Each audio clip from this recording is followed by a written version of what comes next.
And we are live. Welcome to Pistons Jack Fan Reacts.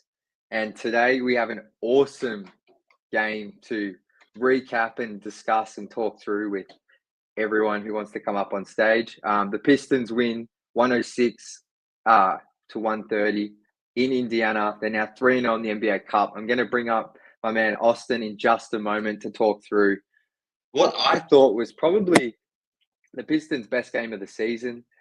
I thought from start to finish, they weathered a heap of runs from the Pacers. But before we get into the game, I have about an hour today. I've got two guests lined up in Austin, and then Cody's going to join. But I do have around 20 minutes towards the end of the show. If you want to come up, chat through the game, please send me a DM either on Instagram or Twitter, and I'll do my best to get you up on here before we finish up. I'm just going to quickly check my sound. This should be better now.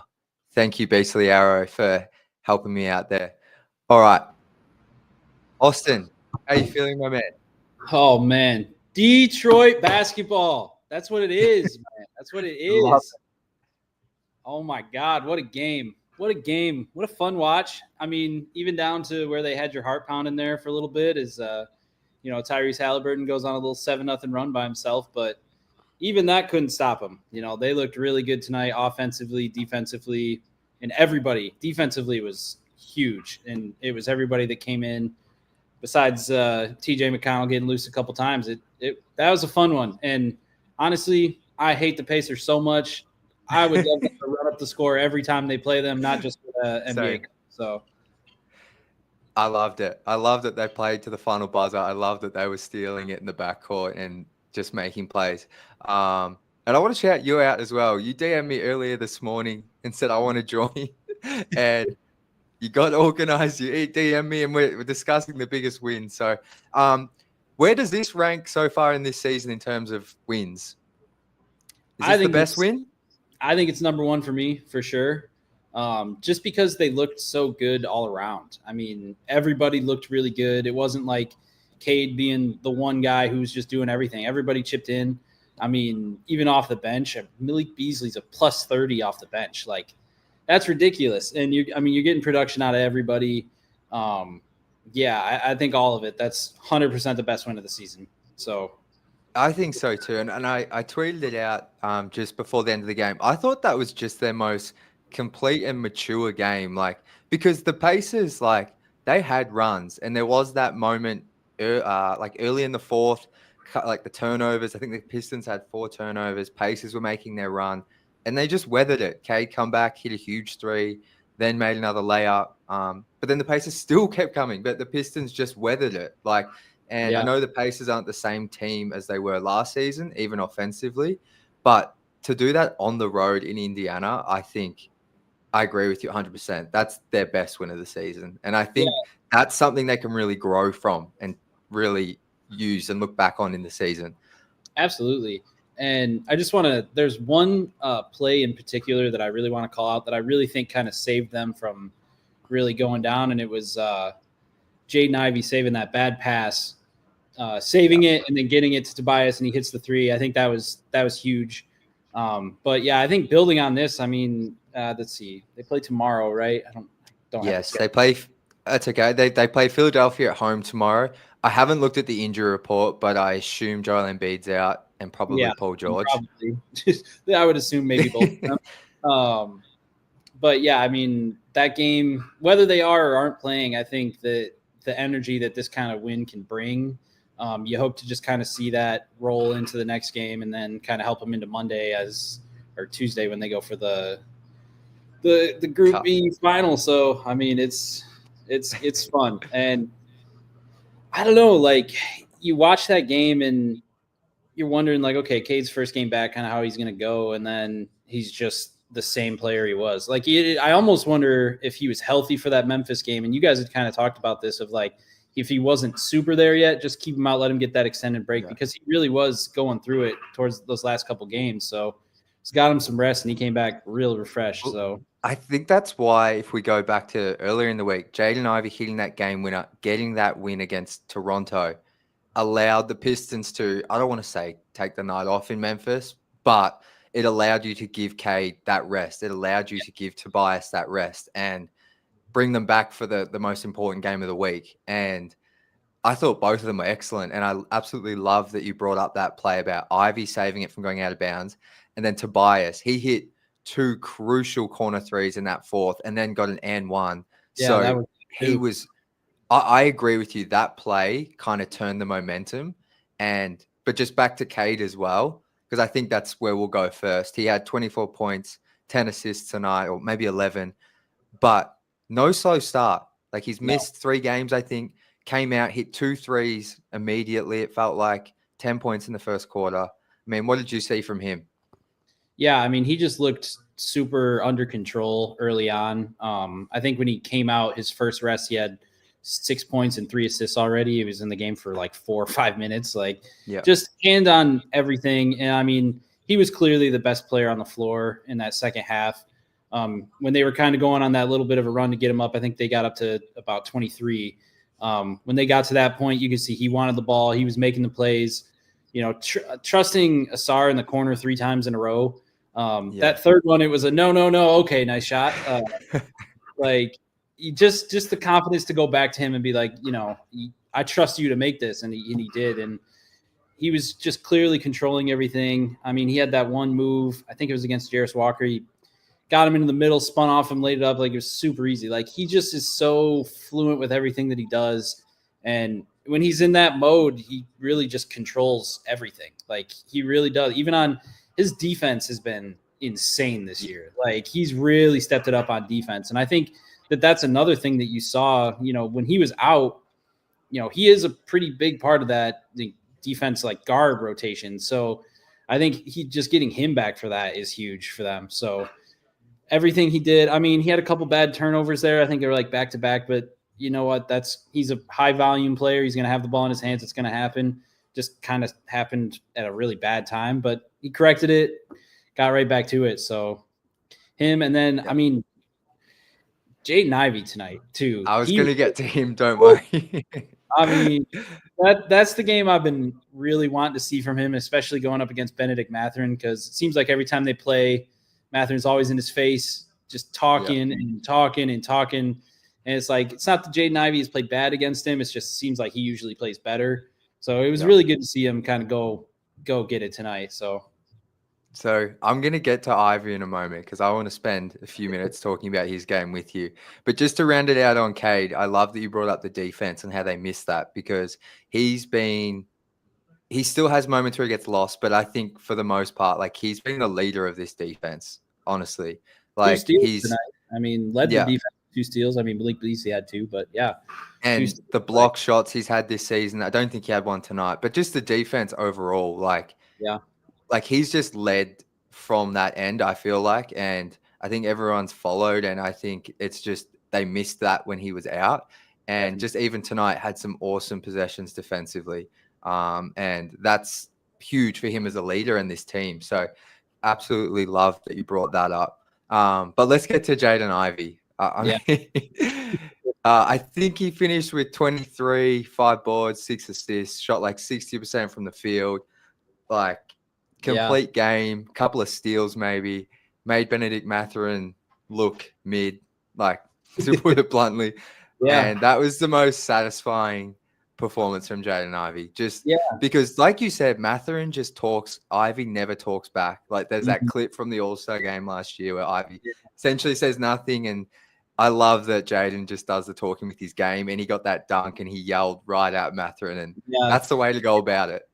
I mean, he got to skill against him, to get that. And I think that's one of my biggest things, especially when it comes to the Pacers. Like, I think I was looking, they hadn't beat the Pacers since April of 2023. So the 22-23 season, it's been almost 2 years. So anytime they play the Pacers, they get talking a little bit. And so it was really good to kind of see them be able to take that and give it right back. And Ivy just, which was weird because I feel like he sat down early on for like a pretty extended period of time. Like, it was noticeable that he wasn't on the floor.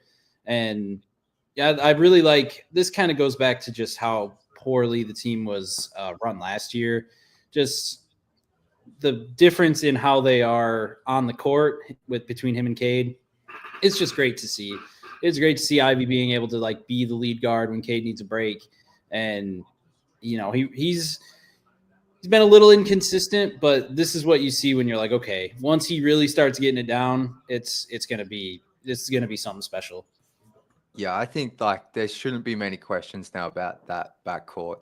Like, I mean, from what like this is another game.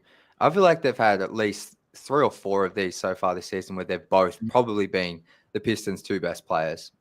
Oh, Like yeah. without question. And just really when the game was there to be won, they both stepped up because last year that was a concern that when they're on the court together, they didn't have many games like this. But so just to continue to see that is awesome. And because he has been a little bit inconsistent this season, but you're seeing much more of these types of performances tonight, like the Raptors game.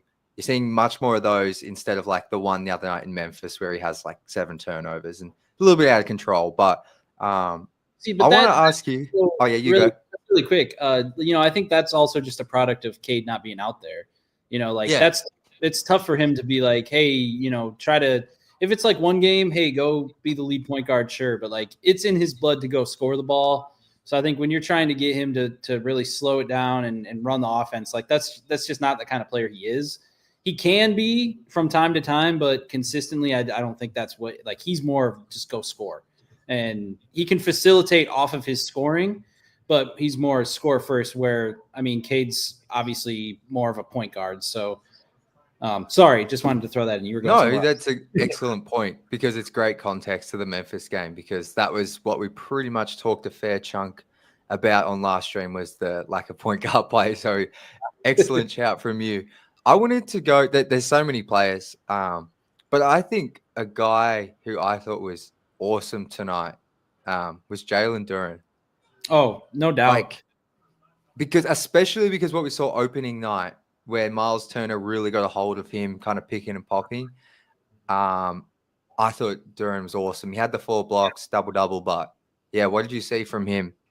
Just effort level from the beginning of the game too. I mean, they were trying to put him in those pick and roll situations, and he really wasn't having it. He was really hedging those guards hard, but he was staying with Miles Turner. He wasn't really letting Miles Turner get away from him. It's just effort with him, I think, is when you really see him really start to put forth that effort, it shows on both ends. I think when he's, getting exposed on defense, it does affect his offensive game. It gets in his mind a little bit, and then that's where you get the dumb fouls, and then he has to sit, and he's really inconsistent. So, I think for him, it's effort, and I think he just has to just keep going with it, and he just has to start on the defensive end. Like, I think we talked about one time, his rookie year, there were comparisons to Dwight Howard. And it's like, obviously it's not really that anymore, but if he can even just pull a little bit of that out, I mean, he's still so young. He's just got to remember you got to do it every night. So loved the effort from him tonight. That's now a couple games in this 5-game stretch, he's looked pretty solid. So, somebody must've gotten in his ear and was like, hey man, like, we don't need you to score 25 a night. Like, it kind of seems like somebody's getting him to accept the role of being that kind of double, 10, 15 points a night, 10 rebounds, and go get your blocks. Like, the one he had on Toppin was huge. Like, I thought Toppin was going to try to dunk on him, but I mean, I guess that's a little bit of respect for Duren too, because he's like, okay, I can't try to get over that guy. So, yeah, all around energy from him. It was great. It was great to see. Yeah, for sure. And he was also in that Raptors game earlier in the week. I thought that was his best game of the season, but tonight he might have eclipsed that. And then Memphis, I thought he was okay. That you just throw that game out. But yeah, I think you're right. I think there's an acceptance of the role. I have noticed as well, they've gone to him immediately on the first or second play of each game to open it. So maybe there's a bit more of an incentive to get him in, like get him a touch early, get him a field goal attempt. Hopefully he scores, get him going. And then that's kind of the way to say, all right, we've gotten you a touch. Now you bring it on the other end. And that's a real simple way to put it, but it's just something I've noticed. Well, I think there's a lot of different play styles between how they played last year. Like, I'm not like what I'm noticing this year compared to last year is it's not a lot of Cade, Duren, just straight pick and rolls, lobs to the hoop. Like, I feel like that's where he was getting a lot of his points last year, where that's not really, it wasn't really coming from that for, these first 20 games. Like, so it's trying to figure out, pick his spots where he's going to go. And yeah, he's really starting to figure it out. Like you said, they got him some touches early. He got a rebound at one point. I think Cade asked for the ball for 1 second, and he was bringing it up, and he looked at him and he was like, okay, you take it. Got him in a post-up situation. I think he missed, but he still got the shot attempt. He got down there, so it's good to see that Cade kind of understands that too. And yeah, just man, I don't know. I'm excited. Everything looked really good today, man. That's one of those games that you're like, okay, maybe this is one of the times that stuff can turn around. This it feels like that. Kind of one of those wins, and I hope we're not sitting here tomorrow and they come out and they look like they're half asleep. You kind of build on this, and I think it is post game. I don't know if you watched the post game, everybody kind of walking out, talking with Cade, yelling at the mic. That's the kind of stuff you love to see, because I feel like just the vibes are so much higher with this team. Obviously, last year was kind of an outlier in just terms of how everything was. It's just good to see, and they're winning games, and the fact that they got 9 wins. When did we see 9 wins last year? Man, it feels like every time they get a win, someone's tweeting it. It probably wasn't until February. Yeah, the trade deadline or something. It's great. It's great, and vibes are so high. It's just I'm loving every piece of it. So absolutely, and it's that I did watch most of that post game interview on the floor with Cade, and yeah, the team chemistry. It's the highest. Like Brian here says, it's through the roof, and I couldn't agree more. I haven't seen team chemistry like this since I can't recall. They're just it's so good, and that's why I think that's where I want to go now and just talk about the vets tonight. I thought all 3 were awesome. Malik Beasley, you touched on it, plus 30, 26 points, I think, which was the most for the Pistons. Tobias, what did he have quickly? I want to make sure I get his line right. 16, 5 and 3 with a steal and a block. And then 3 huge shots in the fourth, I thought. Yeah. Massive shots. Yeah. Tim Hardaway, 10 points. 3 for 8, but he's doing what he needs to do out there. I think he was fine. Yeah. What they were brought here to do. And Malik Beasley's over the moon. He's doing way more than he was probably even expected. But, I think he's a big part of that kind of attitude shift. When you watch him play, it looks like the team is feeding off of his energy, which is great, because he's hitting threes, he's talking, and it's fun to see, because I feel like they haven't had somebody like that in a while. So no, absolutely. I think Beasley's this is why I don't understand contracts. I know Kyle Metz is here in the comments, but if they can extend him or whenever they can, I would not be opposed to it, and I think they should. Maybe he won't want to extend now. Maybe he wants to see how high he can get his contract value. But the value he brings off the court is incredible. But more so, Carl said here, can't extend Beasley. Okay, do you know when we can? But on the court as well, I think his confidence really helps the other guys, and it's also just so great they can kick it to him, and he hits those shots when you need it. Yeah. So he's been huge, but I like this from Kyle. Can we talk about how Tobias is having a better season than Paul George right now? Yeah, go ahead. You could start with that. I want to hear we've already spoken a bit about Tobias, but I feel like his season so far, he's probably struggled the most of the vets or the key guys that this team really needs. But I just really want to give him his flowers tonight, because I thought he was awesome. And just when he was called upon, he delivered. Yeah, I think this is what, you're expecting to see from him. This is what you brought him here to do, kind of be that 16 to 18 point per game guy. He's getting you rebounds, but he's hitting shots when the team needs it. I feel like last year when you had somebody Isaiah Livers taking that 3, then, you can count on Tobias Harris to make that shot more than Livers. And he's a calming presence. Like I think early in the first quarter, second quarter, first half, he scored, he got an and one, and the bench is coming off to give him high fives. Like you don't really see that very often. So, he's a leader in the sense of just his presence. You're not asking him to go get you 25, especially at this point in his career. You got the young guys to go do all that. He did exactly what he was supposed to tonight. And I think, like you said, he's probably struggled the most out of the three, but it's just been kind of him finding his role, I think, too. Maybe coming in, he thought he was going to, have a bigger role. And as he's kind of been around Cade and Ivey, seeing them kind of take that leap, it's like, okay, now I know where I can be. And I think maybe you'll start seeing more games like this as he starts to settle more into that third option role. Love it. Couldn't agree more. And final thing before I let you get out of here, any final thoughts? Anything we haven't chatted through? Any players you want to highlight? The mic is yours. I'll just throw one name out there really quick. That's Simone Fontecchio. Not anything crazy. He's still trying to figure out his role, but I think he will have a role here eventually. He was a guy, I think he'd been a starter in the league the entire time. So I think he's just trying to find that role off the bench. And I think he'll figure it out. He's starting to shoot the ball a lot better of recent. So I think him and obviously Asar coming back once he starts to get his cardio up. It's exciting. It's exciting to see what a fully healthy Pistons team can look like. So I love it. And I just want to shout out your hoodie as well. Where is that from? That's an awesome hoodie. It's a company in Detroit. It's called Sana. Actually, here's the. I've actually got one of those shirts. I couldn't see. Yeah, that's awesome. I love it. It's pretty sick. So good. Yeah, that is sick. Yeah, no, I appreciate you having me out again, man. Awesome after this one. So. No, I appreciate you, man. Will you enjoy the win? I know I'm going to watch it back when I get some time because that was the funnest game of the season. So enjoy the rest of your night, man. And thank you so much for joining. Yeah, you too, man. Appreciate you. We'll talk soon. Bye. Have a good one.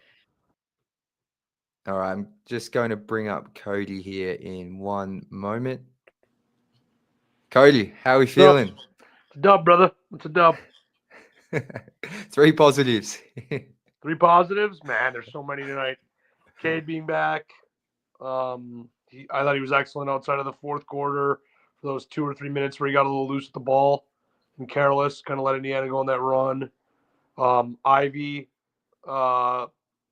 really good game for him. I think he had like 23. He was rock solid. And then I'm going to go Duren. I love his energy and effort tonight. His motor was good. 3 blocks, either 9 or 10 rebounds, I think, maybe even a little bit more, maybe 11. He was really good tonight. So 3, and then honestly, there's more positives than just those 3. I feel like you could probably name 8 or 9 tonight. It was a complete game. It was a good win. It was. Do you think? Is that the best win of the season? I asked Austin. 100%. 100%. Yeah. No, I don't even think there's one that's close. In terms of playing complete basketball against a team with a pulse. I think they played a complete game against the Wizards, but that team has no pulse. They're terrible. I think it jumps. I think it jumps the Laker game now for me. I think so.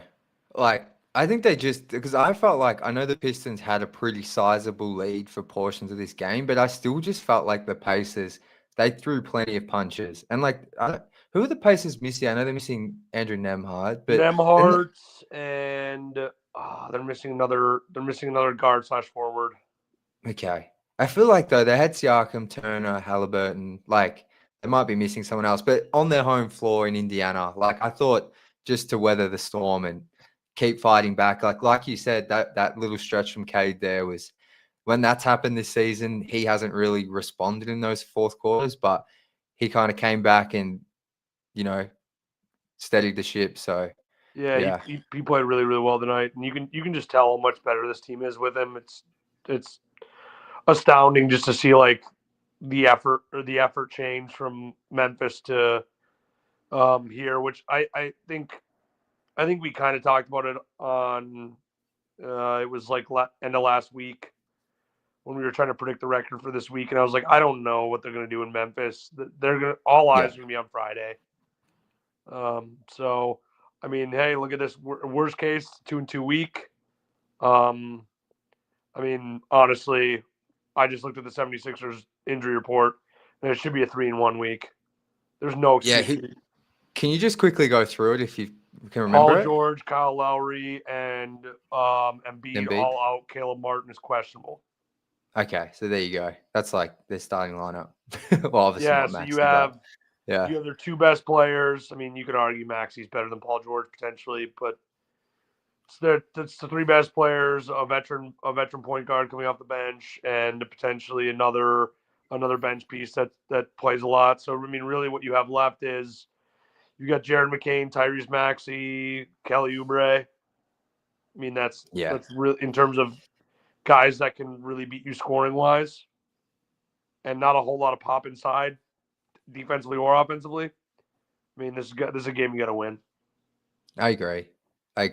Regardless if it's a back-to-back, they've come out and won these at least once this season. They did it. They beat the Lakers on a back-to-back. So, yeah, I agree. But it's like you said, to be 2-1 now this week. Like I think, like you said, we were saying 2-2 will be it'll be a solid baseline week, and then if you can go 3-1, that's awesome. Talk me through, what did you see? We haven't spoken about Asar or Ron Holland tonight. What did you see from both of them? And I don't think you didn't join after the Memphis game, so just maybe some overall thoughts on Asar so far, if you have any. He's still definitely finding his footing. I don't think he's been as impactful as we're used to seeing. I don't think he's maybe ready. I mean, he's only played in a few games now, and the minutes haven't been sky high, and he's only playing for he's only playing for these really short stints.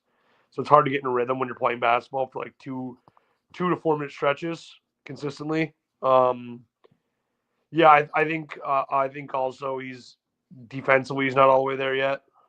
He made some really nice plays tonight. He had a strip and a block, but there's a lot of plays where it seems like he's kind of making, as we say it sometimes when we're watching the NFL, some business decisions. Yeah, I know what that means. And so yeah, I mean, he hasn't been as impactful as I would want him to be yet, but did knock down 2 free throws, did have a 3 after missing the first 2 badly. Had some nice plays defensively, like I said, rebounded okay. So I need to see a lot more, obviously, from him before I start making any real judgments. He's barely played. I thought Ron was good tonight, under control, not shooting threes. He had that filthy turnaround jumper, which is pretty nasty. That was nice. Defensively, he looked good. He looked good for a part of the game. I did not like TJ McConnell cooking him on like 4 straight possessions, getting the lane at will. It's like, dude, come on, stay in front of TJ McConnell. What are you doing? Like, you're so much more athletically gifted than he is. Move your feet, stay in front of him. But yeah, I thought they both played fine. Nothing special on either end. Can I ask you what was going through your head when Asar took that third? It kind of was third consecutive corner 3. I was like, yeah, so I was going to shoot us out of this game. Like, we obviously had a good lead, but like the Pacers were going on a long run while it was going on, and I'm like, dude, you're going to shoot this back to a single-digit game right now. He made it though. Yeah, he made it.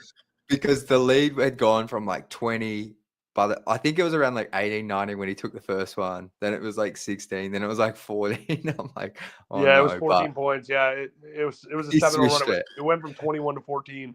Then he hit that 3 to make it back up to 17. But I was like, geez, oh Pete's. Especially how bad the first two looked. The first two looked horrendous.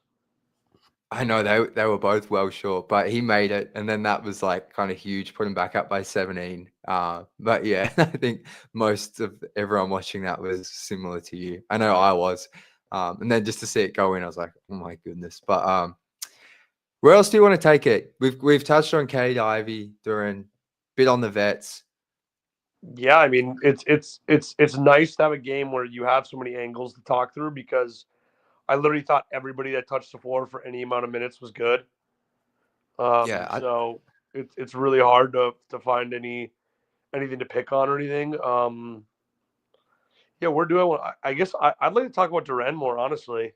Yeah. I thought he was great tonight. You can see that he's starting to recognize rotations a little bit better now. Like obviously, two of the blocks were, or at least, sorry, one of the blocks was a chase down block.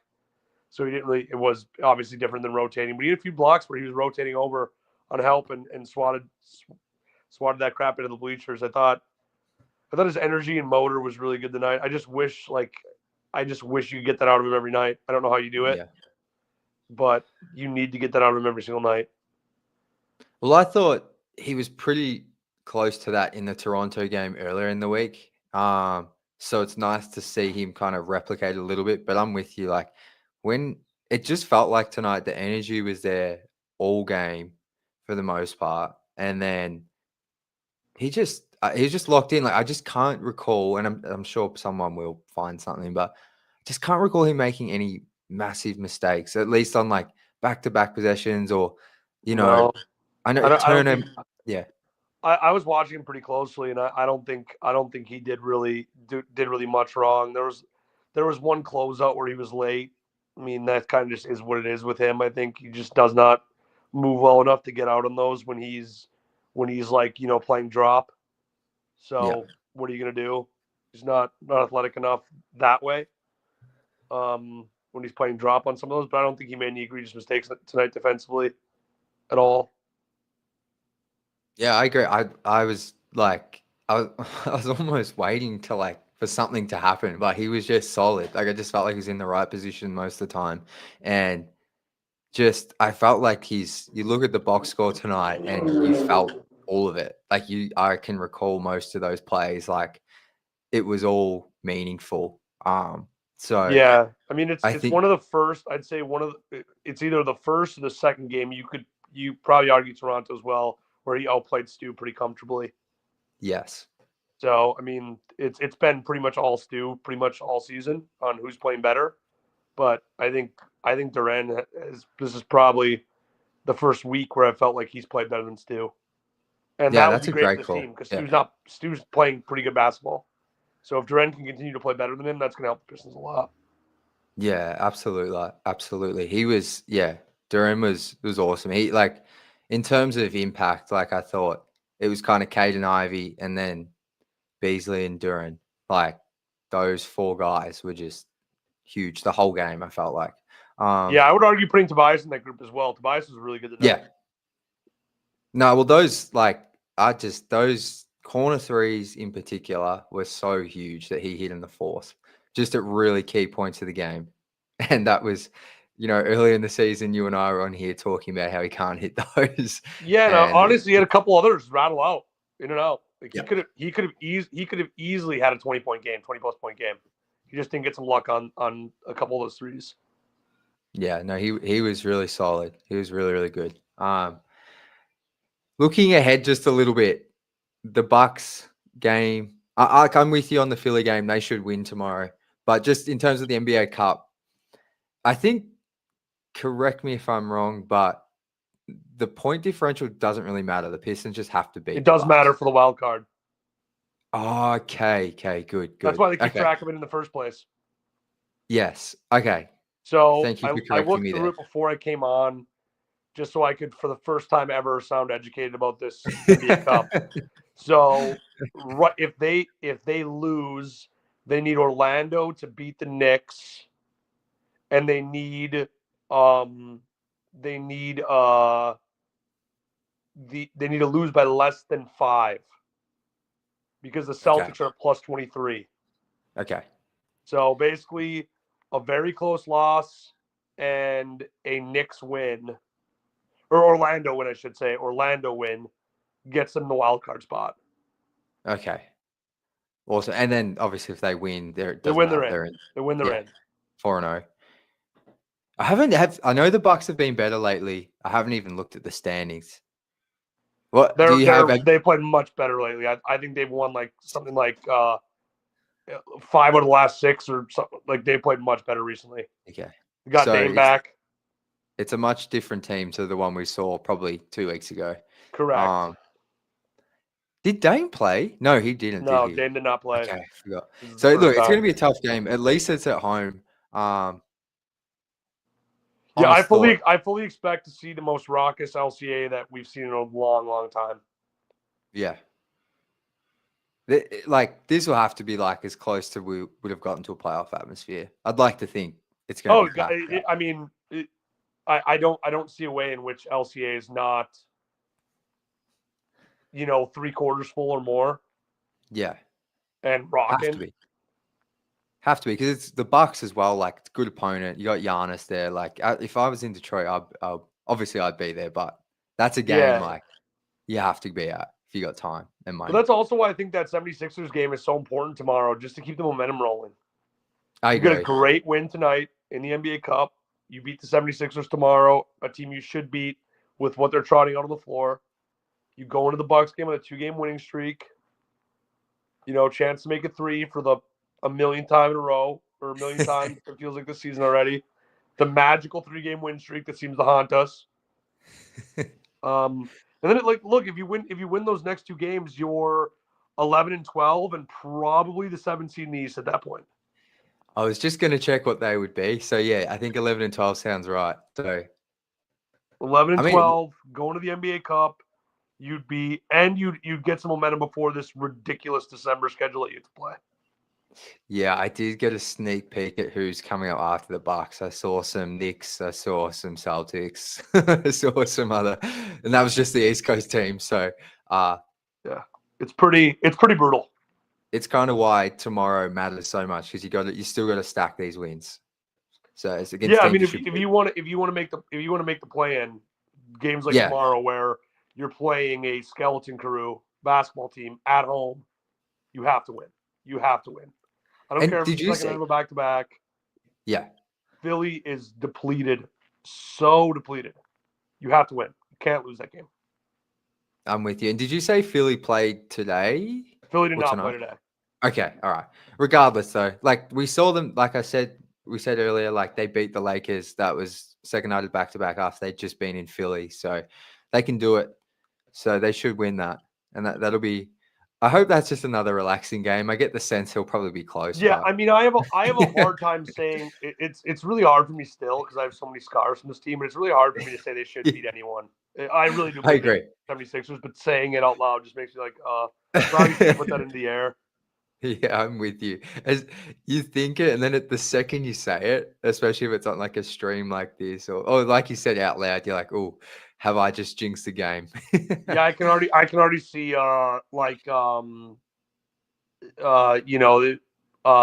music from Curb Your Enthusiasm over like if someone Sixers fan saw this, clipped it. And then you get the Well, just back to tonight's game. I mean, the way Ivey got Mathurin a few times, like I had some Pacers people coming at me a little bit in the comments. I'm like, oh, they have to win because I'm gonna get like rightfully so. Those same people are gonna come back after me if Mathurin takes over. Like, I get so scared. It felt like he was gonna for a second there, right? He hit a big 3, and I was like, "Oh no!" 2 in a row. And it was getting close. I think it might have been 10 points. I was like, "Oh no!" Yeah, no, I got nervous, and it was a really good response. Really good response from the team.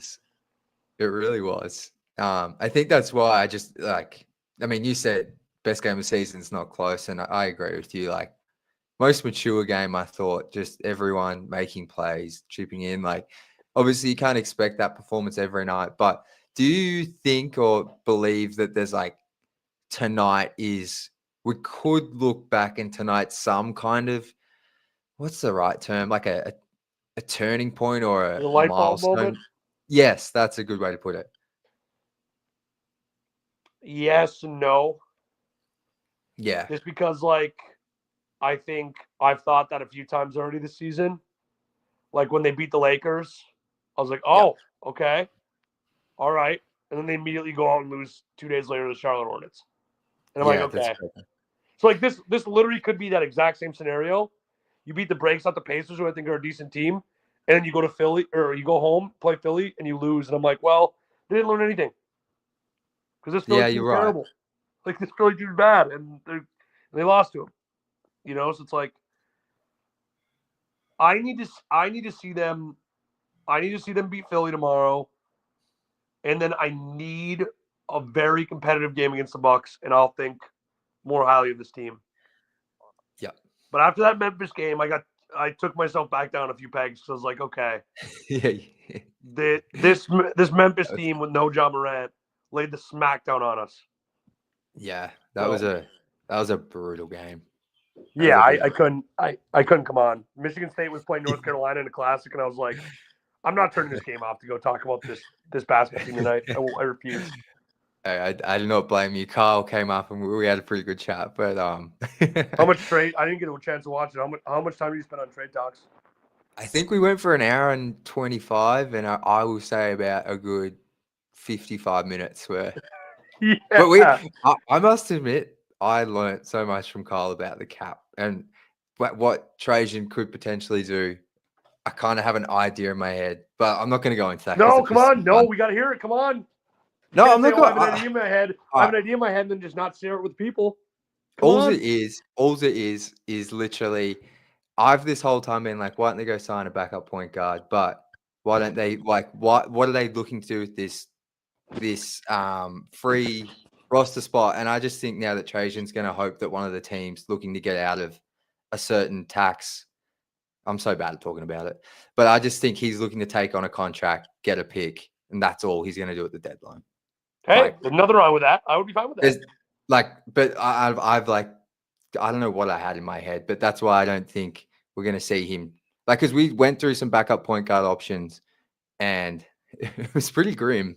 It's Dennis Smith Jr., Markel Fultz, and then it's like we talk about Dennis Schroeder, but it's like to get him, you're probably going to have to give up a pick of some sort because I don't really know what player Brooklyn would want. Anyway, this is we can talk about this stuff after losses. Muzzle ball. So, but Carl was educating me. It was good. Anything from tonight's game? I feel like you said, there's so many good angles. I feel like we've covered most of them, but I just want to make sure we're giving every player some shine. Yeah, I mean, I feel like everybody, like I said, I feel like everybody played well. It's kind of odd how much Cade's impacted the defensive end though. Yeah. Not something I would have said the first 3 years of his career. He's really, really become a good two-way player. And you could tell just defensively they were so much like Greg just kept saying on a string. They were rotating well. Everything was clean. They were rebounding outside of a few long rebounds. I don't think the Pacers generated a ton of second chance points. It was just the defense was refreshing because it was like I was worried that like after these last few games with Cade, I was like, oh, defense is going back the other way, kind of where we expect it to go. And they had a really good. I mean, after tonight's game, I think they're 4th or 5th in the East in defensive rating. Yeah. So like, out of 15 teams, that's really impressive. And I think it's only going to get better as the star gets more comfortable. So, I mean, yeah, Cade becoming a two-way player is something. It's something. No, I agree for sure. Do you think he's like the defensive, like the leader of the defense in a way on this team? I don't know if he's the leader of the defense, but I think that it brings up. I think when any time you have a star player who really defends, it brings up the level of the rest of the people on defense. Because if your star player who has a huge offensive burden and high usage is giving it his all on that end, you really have no excuse not to be giving it your best effort either. Because he's doing everything on the other end of the floor, plus he's giving it his all down on the defensive end. So I don't know if he's necessarily the leader of it. I still think that in the NBA especially, unless you've got like an Alex Caruso or like that level of clamper on the wing, I think most of the time it's different for every team obviously, but most of the time you'd like your center to kind of be the leader of the defense because if they're not protecting the rim, everything goes down from there. You get teams getting easy layups, and then your defense has to start collapsing, and then you get open threes. I think it starts there and works its way out. Again, unless you have your elite clampers on the wing that can take star players out of games, but I don't think Cade's that level. So, but I think exactly what I'm saying is pretty true about your star really working on that end helps everybody else. You try at least a lot harder. And you felt it tonight. Like I think I was talking about it with Austin. He brought it up earlier. Like Cade just came. Like I think he missed 3 games in the end. He's gone for a week. I was surprised just how like ready to go he was, because we know he tends to start a little bit slow at the start of the season, but just when he comes back from injury. At least that's how it's felt throughout his career. But I was just surprised how like from the jump he was like determined, 2 threes, like 3 assists, playing solid defense, like really encouraging to see him just come straight back into it. And like you said, he lifts, the whole team lifts to him, especially when he's putting it on that defensive end. Yeah, I mean, I think that those 3 games off might be a blessing. Yeah. Because his shot looks so much better tonight. Looked really good. And I think that matters. And he was more aggressive and elevating better going to the rim. His whistle is still the worst whistle I've ever seen for a high usage player in my time watching the NBA. I don't understand what he needs to do to get foul calls. 0 free throws tonight. Yeah, I think eventually in one of these games it'll really matter, and JB will go ballistic and get a huge fine, and maybe that'll be the way to go, because I mean, I don't think the NBA is going to say anything to refs or anything on how they're calling him. So maybe it's going to take JB getting a $50,000 fine after just exploding in a post game presser. Who knows? But he can't get a whistle to save his life. No, it's crazy. And I just want to shout out JB. I don't know if there's a stat kept on this, but he's got to be around like 66 to 70% on correct, successful challenges. He has won a lot of challenges. I mean, to be fair, a blind man would have won this challenge. This one was really, really, really obvious. I know, but just on the season, I feel like he's gotten so many, especially with what happened last season. I feel like it's still refreshing every time I see one of those challenges successful. Yeah, I agree. I guess we haven't really talked about that angle yet, but I think JB pressed all the right buttons tonight. I don't think he could do anything wrong. The timeouts were right when you'd want them. I don't think any of them went too late. He did the at the end of the second quarter, he did the swap in with Cade and Tobias. They got a bucket on that last possession. He really coached a really good game tonight. I agree. He was awesome, and he played it pretty much like Sasa checked in at the end, but he played the 10-man rotation. So because the Pistons, this is actually something we can kind of finish on here. Obviously the Pistons are basically healthy now. Like they don't have Bobby Clintman, but I don't expect him to be a part of the regular rotation. So yeah, he basically played the starting 5 is who we know, and then we had Beasley, Stu, both play over 20 minutes, and then Asar, Fontecchio, Ron played around 10 to 15 each. That surprised you that Ron's still getting minutes like that? I thought he was good tonight, but yeah, I think it'll be interesting once Asar is fully game ready. Yeah, like do those Ron minutes just does Asar just absorb all of them essentially? So does he go from playing 12 to 15 to 22 to 25? And Ron gets no real run. I mean, that kind of that kind of would make sense, because then you have Beasley as your 6th man playing between 25 to 30, depending on how he's playing. Stu's going to play around 20 to 24, and then Asar's your first wing off the bench. So that kind of does make sense when you just look at it like that. But I mean, Ron, like I think the Memphis game, I'm not sure if you even watched it at the end, but I thought like his decision making the past 2 games has been much better. Memphis game, there wasn't much pressure, but I thought tonight, just like you alluded to, like there wasn't any of those on offense crazy turnovers or just moments where you're like, come on, Ron. No, and I like Ron. Don't get me wrong. It's just if you look back historically at JB's coaching career, he never plays a 10-man rotation, a true 10-man rotation. So he likes to keep it at 8 or 9. Yeah. In all reality, and I think that now Cade being back healthy, I think that Sasser's only going to play in very rare spot minutes again, like it was towards the beginning of the season. I think Wendell Moore is completely phased out of the rotation now. To your point, I think when Bobby Klintman comes back, he's not going to get any run. Wouldn't be surprised to see him in the G League, honestly, going up and down. And I think Ron is your last odd man out. I think you go with Cade, Ivey, Beasley, THJ, Tobias, Duren, Stu, and Asar. Yeah. I think that and Tech will be the 9th man and he'll get some run, but I think they'll have to keep playing Tech just for the shooting that Ron can't bring. But I think that's what'll happen, and Ron will still play in games where they get leads or they're down a lot. And maybe that's when you start seeing the up and down of the G League, like getting called down and recalled. Yeah. I mean, I think I tend to agree, and like what's probably going to happen anyway is Bobby's going to come back, and then someone's going to miss time, or one like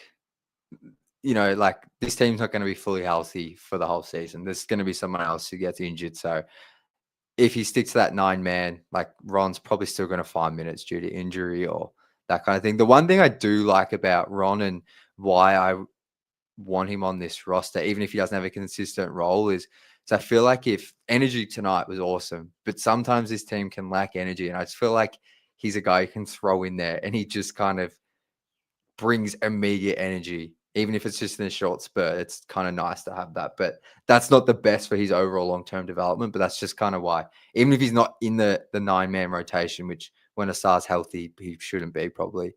Yeah, but I mean, you think you talk about the energy, and that's I think once Asar's fully healthy, I think that's exactly what he's going to bring off the bench. Yeah, I feel like it's Ron's energy is just a bit different than anyone else's. But I agree I do agree with you on that. Yeah, Ron's more of like you know what he reminds me of, honestly? He reminds me of Michael Irvin in The Longest Yard when they're have you ever seen the movie The Longest Yard? Yeah. When they're playing basketball in prison. And he just like sucker punches Adam Sandler. He's like, "Is that a foul?" Yeah. Was that a foul? Yeah. No, we good, baby. We good. No foul there. But he reminds me of that kind of energy. Yeah. Like I'm in your face. What are you gonna do about it? And that's what I love about him, but sometimes it can go the other way. But I feel like just that's where I just find his energy a bit different. Whereas Asar's more like Asar seems so polite. Like whenever he knocks someone down, he's always helping them up. Like he's just so like I don't know. They definitely bring it in a different way. Yeah, Asar's the type of guy who definitely pulls the chair out at the table for his girl at dinner. Definitely, 100%. Holds the door open for strangers. Yeah, like he's a really nice guy. Ron. No, that's not saying Ron's not a nice guy, but no, not at all. There's something about him that just tells me, he's like Stu. He's got the junkyard dog in him. Literally, he'll fight you if he has to. He will. I'm gonna wrap it up here, Cody, because I've got to get out of here a bit earlier today. But any final thoughts looking ahead? Yeah, win tomorrow. Go 3-1 in the week. You're back to within 2 games of 500. Obviously, with a massive game next Tuesday against the Bucks. And obviously, I hope they beat the Bucks. But the one thing I hope is that even if they don't win and their differentials, not good enough. Like let's say they lose by 7. And the Celtics get in, I hope they don't hang their head. Yeah. Because I think going 3-1 is nothing to be ashamed about. You beat what I think will be 2 playoff teams in those 3 games. And you were a point or 2 away from making it as a wild card. That's obviously assuming that Orlando took care of business, because Orlando's 3-0, I think, but their point differential's like 89 or something. Like they're killing every team they play. It's like wow. 80. I think it's right around 80. It's insane. So obviously, if the Knicks win, there's no way you're getting in, but unless you win. But yeah, I just hope that game, whether it's win or lose, it doesn't give a hangover effect to the team. Yeah. Like either way, JB can use it as a hey, we're close, and they can keep the ball rolling going forward because there's obviously no shame in losing the Bucks. But man, it would be really nice to win that one and get in. Yeah, I'm with you. I think hopefully, I feel like LCA is going to be one of the best atmospheres this team would have played in front of, probably, period. Like these young guys.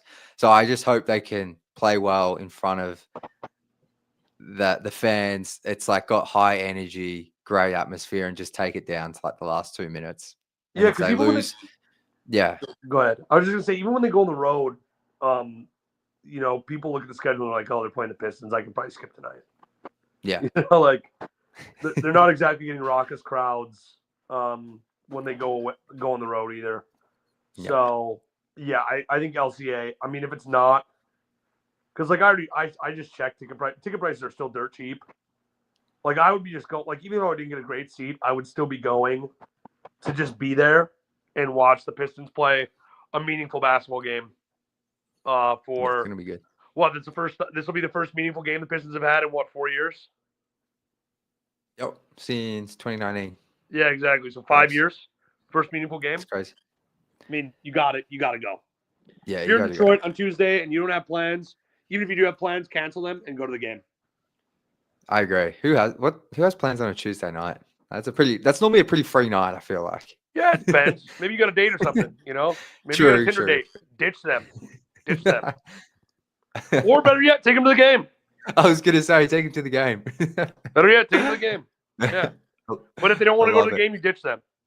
100%. You go to the game. I love it. All right, Cody, thank you so much for joining me, as always, my man. Tell the people where they can find you and all that kind of stuff before I let you get out of here. No Fly Zone 906. Yeah, I should have tweeted more today. I was kind of distracted a little bit with Call of Duty. It's double XP weekend, so gotta get those points. Double XP weekend. That's right. You gotta get the double XP when you can, Jack. You gotta when you're prestiging, you need it. Grind. But yeah, I'll be live tweeting more on there. I'll have tomorrow will be a bit spotty as well. I'm a nerd who likes wrestling, so there's a wrestling pay-per-view at the same time. So I'll be back and forth with that, but I'll be out there on the airwaves a little bit on Twitter, X, whatever you want to call it. I love it, man. Well, you enjoy the rest of your night, and I'm sure we'll be talking very soon. That's right, Jack. Have a great night. All right. Catch you, man. Bye. Hey, bye. All right, guys. I'm going to quickly just go through some comments here. Thank you so much, everyone, for joining. There's honestly so many in here. I can't bring up some of these ones from my guy Alan, but I can see the stuff you're saying about some of the Pacers players in here. Wow, so much stuff in here. I agree. Ivey just better than Mathurin. That was awesome tonight. I think, I don't think Jaden ever said anything directly to Mathurin, but obviously you could tell he was unleashing a lot of his frustration from those past games on Mathurin with his play. And it was just seeing Ivey after the game, all smiles and just, yeah, you could tell that meant a lot to him. And he's from Indianapolis, I believe. So awesome for JI to play like that. I agree, Kyle. Pistons have to beat the Sixers tomorrow. Not just for the momentum and vibes, but they have a really tough December schedule, as we kind of discussed there towards the end. So every win matters. And by the sounds of the injury report that Cody outlined to me, they should definitely win. So big game still tomorrow ahead of the Bucks one on Tuesday. I agree, Alan. Have to extend Beasley, even though Kyle did correct us in here that you can't extend players on 1 year deals. So it looks like it'll have to be an off-season thing, but I hope he's re-signed as soon as it makes sense. Zale, if we lose to the Bucks, we need to keep it to within 5 to beat Boston, and we need Orlando to beat New York. Got you. So I think that's what Cody was outlining as well. hopefully they just beat the Bucks. But if not, as Dale says, keep it within 5 and they should have a real good shot to still advance. I agree, J. Wow, Duren definitely outplayed Turner, which was huge considering what we saw a month ago opening night, where Turner in that second half was kind of really key to the Pacers stealing that game from the Pistons, because I thought the Pistons opening up the better team, but Turner hit like 3 or 4 threes in that second half and just really kind of outplayed JD. But tonight Duren got his revenge, and that was awesome to see. Matty Ice, why does TJ McConnell always turn into Michael Jordan versus the Pistons? I think that's just how TJ McConnell plays every game, to be honest. And because he's like this smaller guard and he's kind of always in your face on defense, he just kind of frustrates the opposing team's fans. But he's really good. Like, we've spoken a lot about like backup point guards this season. I don't know what his contract looks like. For some reason, I feel like he might have re-signed with the Pacers in the offseason, but he would be pretty perfect, just the way he plays on both ends. But yeah, he was the Pacers' best player tonight.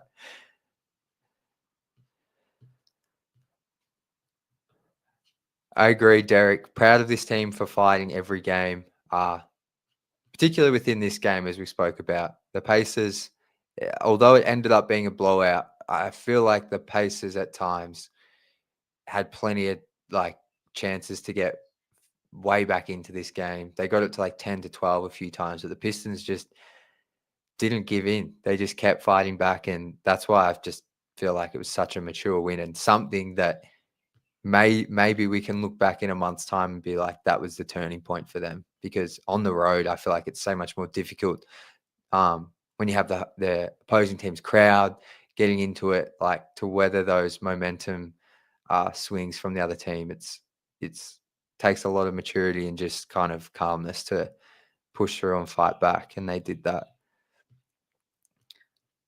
Greg Burns. Asar looks good to me every time he does anything. Also, you can tell he plays like a leader. Remember Cade after 10 months off, and he got to play first team USA. Yeah, Asar, he's every time he like jumps to take a layup or something, it just looks so smooth. His athleticism is just ridiculous. So it's even when he's missing shots, I'm just happy to see him back out on the floor.